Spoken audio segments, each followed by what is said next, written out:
My name is Jahkori Dopwell Hall, and I would like to thank you all for being with me here this evening as I defend my capstone research project, which I entitled Enhancing Access to Art, Developing a Ringling Museum Curriculum for Underrepresented Fourth Grade Students. So a little background on myself and why I chose this research topic. Not only am I an educator, but I am an artist of many different talents. I specialize in visual arts, performing arts, illustration, poetry, music, singing, songwriting, among other things. And I am an entrepreneur of my own business, Jacko Designs LLC. And this will be my fourth year working as a teacher in Florida. Growing up as an African American, I experienced firsthand the impact of underrepresentation in the art world when students of color get overlooked.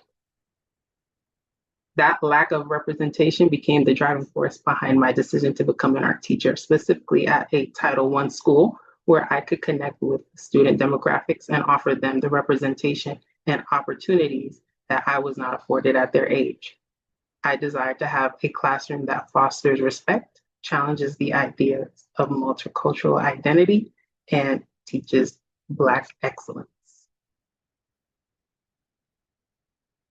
So one of the three questions that guided my research was, in what ways might my own cultural background as an African American was the design of my previous curriculum, and how can I ensure that it remains representative of various perspectives? I understood how impactful it was for my students to see themselves reflected not only through my position as an art educator, but in the curriculum as well. Working as an African-American professional in the Euro-dominant fields of art education and entrepreneurship, I've experienced my share of challenges navigating uncomfortable spaces, which sparked my goal to change the narrative starting in my classroom. From my literature review that have guided me through cultural responsive teaching, teachers need to integrate students' cultures into the curriculum to support academic success, cultural competence, and critical conscience. Pre-visit work empowers students to confront the underrepresentation and engage more critically with museum collections. The idea of taking our students to the Ringling Museum was actually on the table, and that's what pushed me even more to dive into this research methodology, which was reflective practice. And using a self-study journal, field notes, I was able to collect data and analyze that data to create my very own curriculum on how to take students down to the Ringling Museum. And given that I was a student at the Ringling College of Art and Design, I was able to have free access to the Ringling Museum, go there for my research. They were very welcoming and allowed me to do pretty much anything I needed for the project. One of the standout pieces that I've seen at the Ringling Museum was the Ain't I a Woman piece by Mickalene Thomas.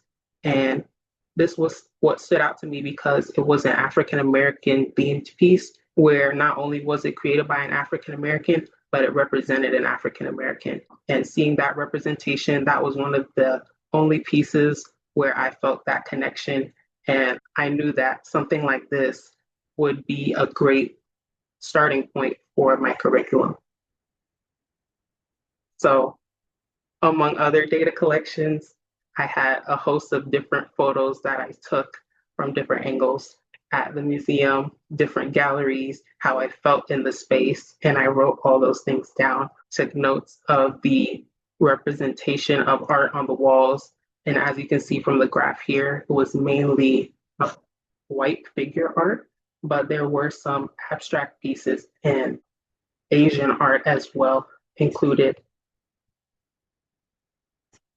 So when I came home after my visits, I would also go to the ringling.org. And what I would do is I would collect what they already had on their database for educator resources. And I tried to find a way to bring a new spin on it, which would not only touch on the colors and moods in the artwork, but also touch on what was the artist trying to represent culturally. Some more brainstorming. I went to the whiteboard, tried to develop put all the different puzzle pieces together to create this curriculum. And here's a preview of the lessons that I came up with at the end of my museum visits and data collection and analysis. I was able to synthesize all that information to create not only a curriculum, but something that I really felt like I would have enjoyed as a child. And that's one of the things that really guided me as well, putting myself into the minds of my students and how would they feel when they were given something like this, especially when I was not given something like that.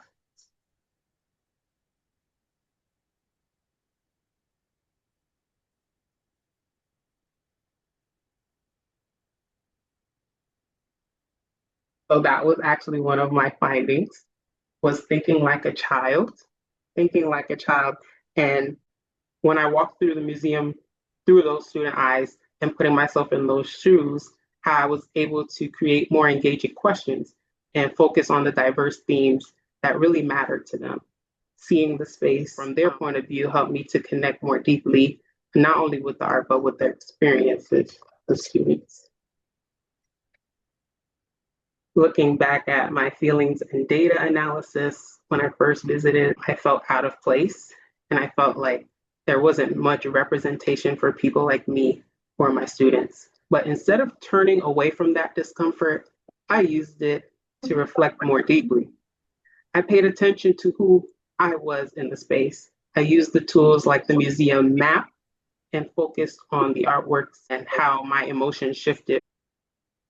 I realized that having that different view on it and looking at it in a different way was also something that I could incorporate as well.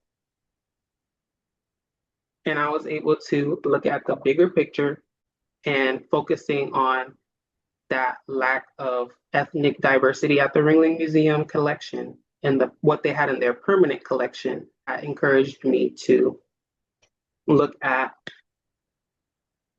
the European art, even though I was more interested in the Black and Indigenous people of color artwork. I still wanted to find what would I be able to find as a linking factor in what was already there in the permanent collection. So I did go in and I had to look at the bigger picture for what was there, because there were the galleries that had the multicultural art were rotated out every month. So I had to end up finding just an alternative, just in case we weren't given that opportunity to see that multicultural art. What would we do? And that's what came back.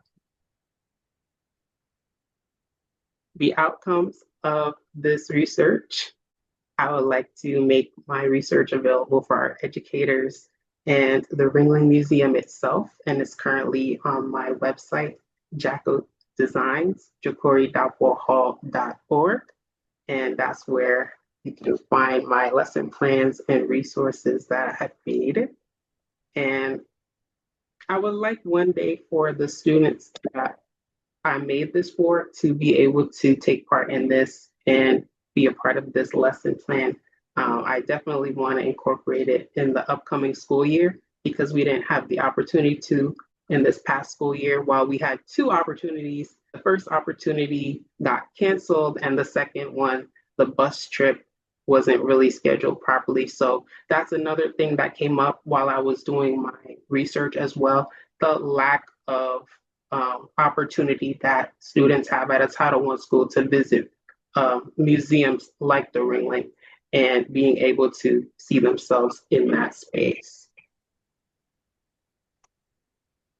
And these are just four of the main pillars that I was able to realize were really significant and how it would impact different areas in the future, not only to our education, but to society, the community, and to myself. This was really a self-healing journey where I was able to take all of the negative energy and the things that I didn't receive while I was younger and kind of build on that and create something that I would be proud of, the younger me would be proud of.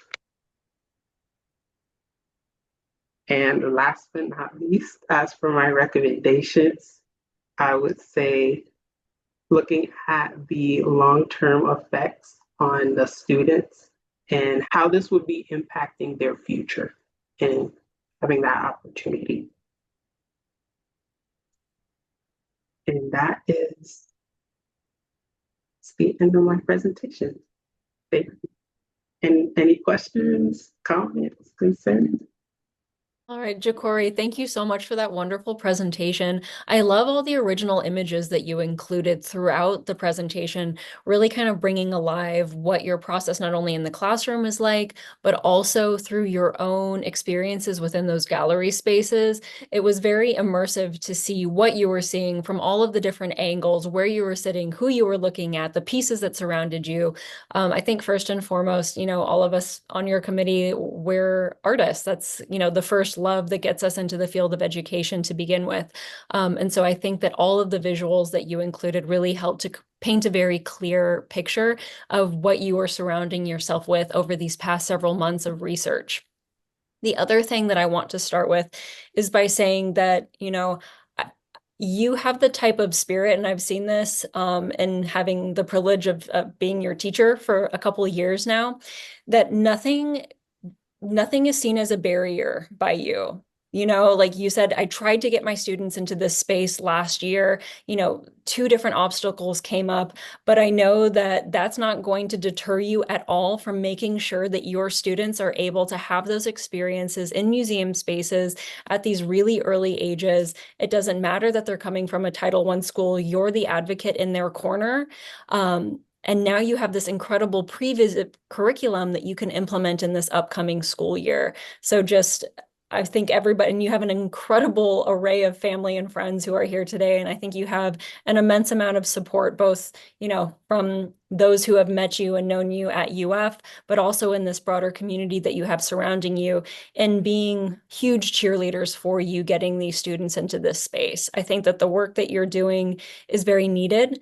As you shared a little bit throughout your data collection and analysis, the Ringling does offer some pre-visit curriculum for teachers, but really the look into underrepresented artists really isn't a focus of theirs. It's not part of the curriculum that they offer. And so that's a huge moment of significance of your work and bringing this work into the Ringling specifically, but then also more broadly into museum spaces. So after all of that, what I am interested in learning a little bit more, and I know that within these presentations, there's that time limit, but could you speak a little bit more, like walk me through one of your lesson plans? How did you tie specific moments that you had and specific artworks that you saw within the museum? And how did you bring that into a lesson plan that's part of this pre-visit curriculum? Thank you for that question.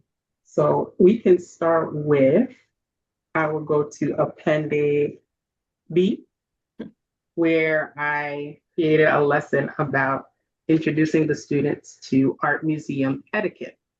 And this objective for this lesson was to get students to observe artwork. So getting one of the featured artworks from the Ringling Museum's permanent collection and having the students look at that, beginning a class discussion about what students think of with looking at this piece.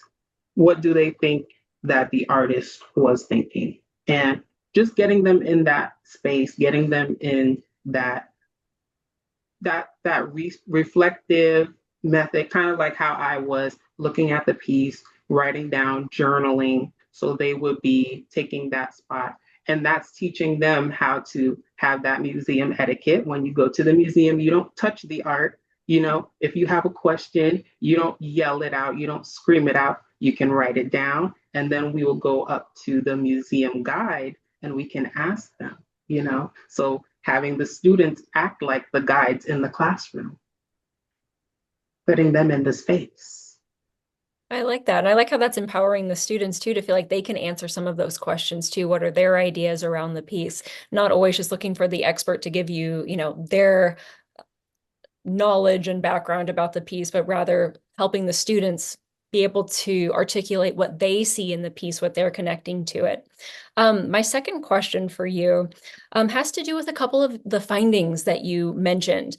Your second finding was embracing discomfort. Your third finding was kind of broadening to see what connections can be made to the permanent collection, because while multicultural artists have been represented at the Ringling, as you mentioned, they're often in these very temporary gallery spaces. It's not part of the permanent collection, which, I think very interestingly, you tried to grapple with that throughout your research. It was, well, what I'm viewing while I'm doing my visits might be different than what my students get to view when they're visiting the space, in 8 months or next year or whenever it may be. So how do your lessons help students push through discomfort? So that's kind of part one of the lesson. How do you help them get through that? Because even just being in a museum space might be a place of discomfort just because it's new for some students. So how do you help them push through discomfort?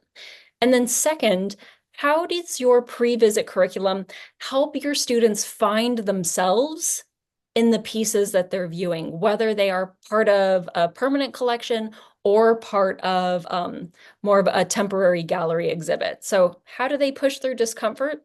And how do you address helping them see themselves in the artwork? That question. So I would say for pushing through discomfort, that feeling's uneasy when they're first confronted with something new. And that's something that as a teacher that I notice a lot whenever we're bringing new art materials out, we have to embrace that change. They have to embrace something new. So just kind of incorporating that and putting a spin on it with the museum. So not only are we going to be doing something new, but this is a new space. So we're not just getting a new material, but we're going to be in a different space.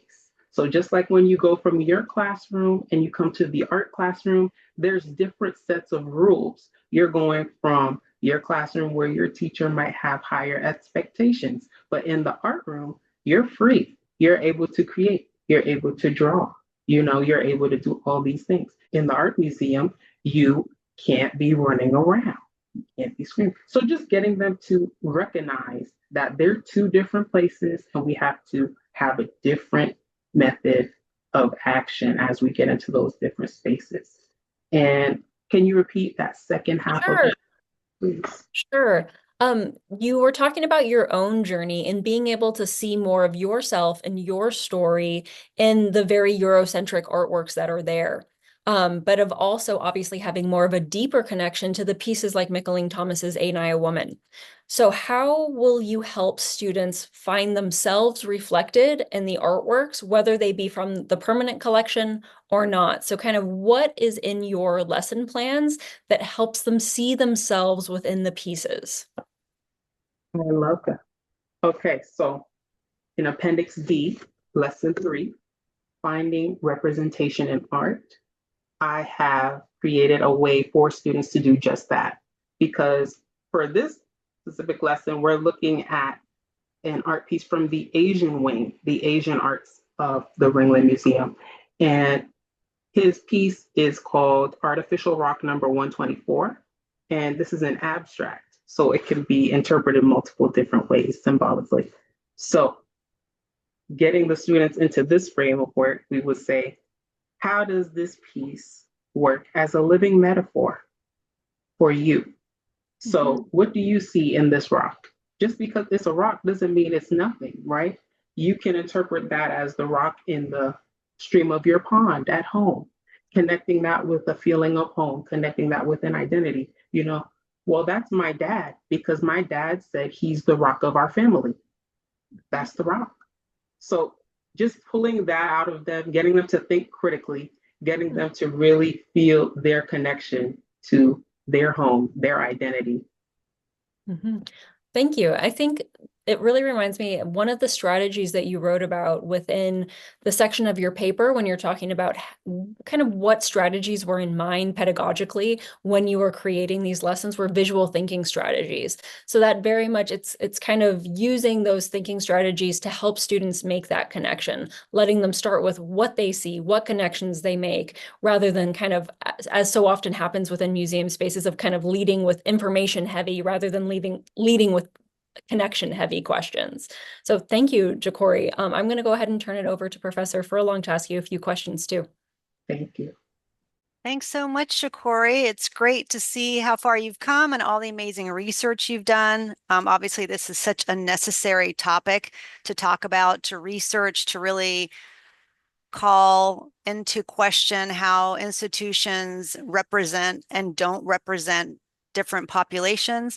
So I think that this work is really going to be amazing, not only for you, but hopefully, and for your students, but hopefully going forward for perhaps the Ringling as well, right? So perhaps this is something that you can work with them to work into their suggestions for helping teachers of different populations really access that collection, right? And also perhaps expand their collection to perhaps include more populations and to serve and represent underrepresented populations. So thank you so much. So one of my questions was, for your finding number one, you talked about finding how to think like a child, that was sort of one of the findings that got you into the questions and discussions of your research. Can you kind of give us a little eye into how you got into that mindset of a child? How did you do that? Yes. So I'm always thinking like a child. So that's kind of what pulled me to put that as the title of that finding, because I always like view the world through the eyes of a child. What am I doing here? What is this? Asking those silly questions, because why not? The silly questions are what guide us into thinking for those bigger questions. Mm-hmm. We have to start somewhere. So even if it's as simple as, well, why did the artist choose to put that tree right there? Oh, because it's a forest. But why is that one right there? You know how kids come back and they're always like, but why? But why? But why? That's exactly the mindset I had when I went in. I Mm-hmm. was I was asking those whys. And it's always the why. I saw a TED talk one time where they said it starts with why. And that just tied it all in. And it was like, the why is always the question. And that's what that thinking like a child, that's where that brought me, to think and connect with that why. Okay, that sounds amazing. I love that kind of perspective on the world. It's very fresh. I love it. Um, since you weren't able to take your kids to the museum due to varying circumstances, and I know that you'll make it happen, as Dr. Powers said, can you give us an example of how you sort of try to include diverse voices in how you teach your kids? How do you sort of expose them to different kinds of people, different kinds of artworks in your classroom? So I'm glad you asked. So I'm the school's Black History Month chairman. So Mm. I am the one that everyone comes to at the school when it comes time for Black history. But what I do is I don't just specialize in Black history in February. I'm Black history 365 days of the year. So I will come out with a Black history fact. Well, did you know about Jacob Lawrence? Or did you know about Carl Walker? Mhm. No? Well, we're going to learn today. And I pull that out and I put it on the screen, and they see that representation and it's over. The whole room is in awe. They're in attention. So that is something that definitely I'm just happy to be a part of that school, making that difference and showing them that you can be an artist too. And that's exactly the reason I chose to be an art teacher, because when I was younger, some people told me that, you know, why do you want to be an artist? Why do you want to be an art teacher? They're starving artists. And I'm just here to show you and break the narrative and show you that it is possible. And it is possible for an African American just like you. You can be an art teacher too. You can be everything you want to be. I have all these different talents, and I show them every day that you can do just what I'm doing. And all you need to do is stay on the right path and make the right choices in life, do what you need to do, and you can be just like me. And you should just see them. It's like they just love it. And I'm just happy to be that source of inspiration to them. And being that to them, it heals my inner child because that's something that I wish I had. Amazing. So you're living it. That's amazing. And then lastly, you talked about at the end during your recommendations, you talked about you would like to find out how this could impact students' lives going forward. How would you envision doing that? How would you envision finding out that information? Having them come back and tell me. And that's another thing that I've been able to do. I've been able to go back to my previous teachers and tell them about the impact they've had on my life, to show them, some of them are on the line today, to show them that Oh, it is possible and that it's because of you that I'm doing what I'm doing today. wonderful. Such an inspirational story. That's amazing. Well, I think those are my questions. Thank you. Thank you. All right, Jahkori, thank you so much for answering both of our questions. Really, with what you've created, and in terms of, I know that you're posting this on your website, you're making this curriculum available to fellow art educators, especially being an alum from Ringling, you have these connections that you can make with that space to hopefully influence the types of artworks that they're putting on display, but also the resources that they're making available to teachers so that they can impact their students. I think another thing to potentially consider for you, especially because you are so passionate about this, you're already a leader on your own campus. Maybe consider Florida Art Educator Association of presenting at the state conference, of maybe National Art Educator Association and presenting this pre-visit curriculum there. I think that there's a lot of room for growth, especially within museum art education focus, for you, for your voice, and for what you're advocating with this research, and really with what you're going to continue to do, because this is a big step, but it's kind of like a first step because you've designed this, but now you get to implement, you get to actually see how it goes within these museum spaces, see what your students' response to it is, see what fellow administrators and teachers. So this is really the start of a very interesting journey. So I would just encourage you to, like put your hat in the ring for those conferences, share this work with a larger audience, because I think that there are many teachers and students that are very hungry for the information and the approach that you're offering. So with that, everyone who joined us today, thank you so much for supporting Jahkori. It's absolutely wonderful to see, a lot of times these capstone defenses, and that's great too. It's the two capstone committee members and the student, it's just the three of us. And it's just amazing to see how supported Jahkori is through having all of your presence here today. So thank you. At this point, we are going to say our goodbyes, and we're going to move into the part of the defense where Professor Furlong and I discuss the results. So I'm sure you all will be hearing from Jahkori very shortly.